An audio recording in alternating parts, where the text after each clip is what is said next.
Now come to the Article 9, Article 10 and Article 11.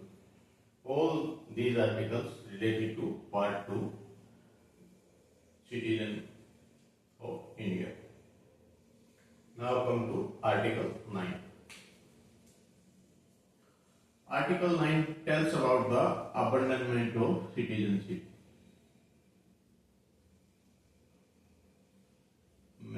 Of citizenship.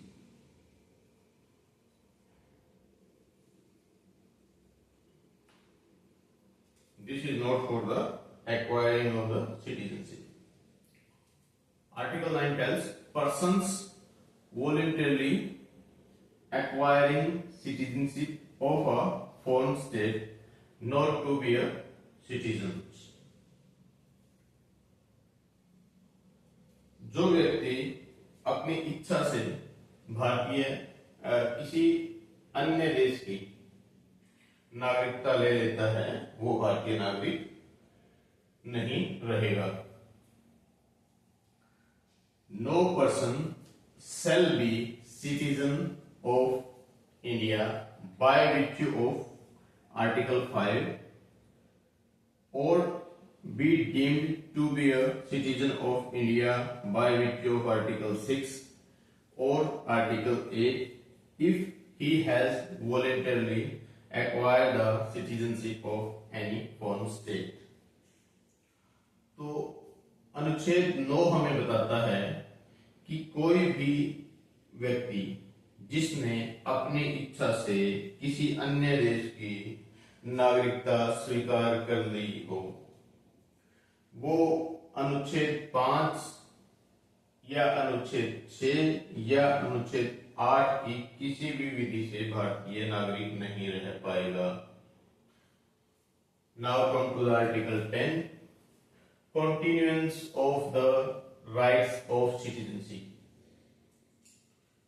अनुच्छेद 10 हमें बताता है कि सिटीजनशिप राइट कब तक कंटिन्यू रहता है. Every person who is or is deemed to be a citizen of India under any of the following provisions of this part shall subject to the provisions of any law that may be made by Parliament continue to be such citizen.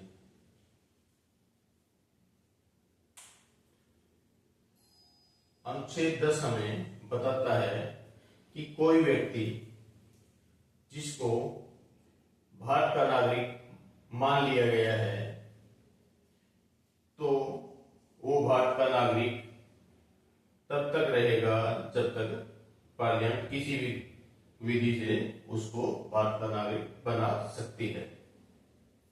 Now come to the Article 11. Parliament to regulate the right of citizenship by law. Parliament to regulate the right of citizenship by law. अनुच्छेद 11 हमें बताता है कि संसद कैसे किसी विधि के द्वारा सिटीजनशिप राइट को रेगुलेट कर सकती है. Nothing in the foregoing provisions of this part shall derogate from the power of Parliament to make any provision with respect to acquisition or termination of citizenship and all other matters relating to citizenship. अनुच्छेद 11 हमें बताता है कि इस भाग मतलब भाग number 2 के जितने भी अनुच्छेद हैं अनुच्छेद 5 से 11 तक कोई भी विधि पार्लियामेंट को संसद को नागरिकता के लिए कानून लाने के लिए उसके अधिकारों से वंचित नहीं कर सकती.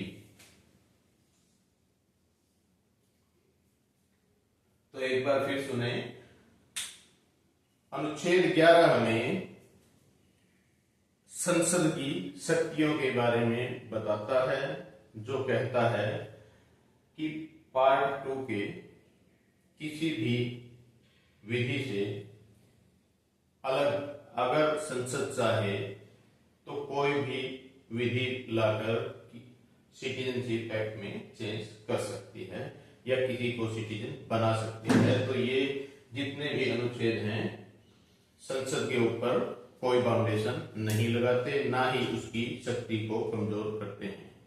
Thank you. इसी के साथ हमारा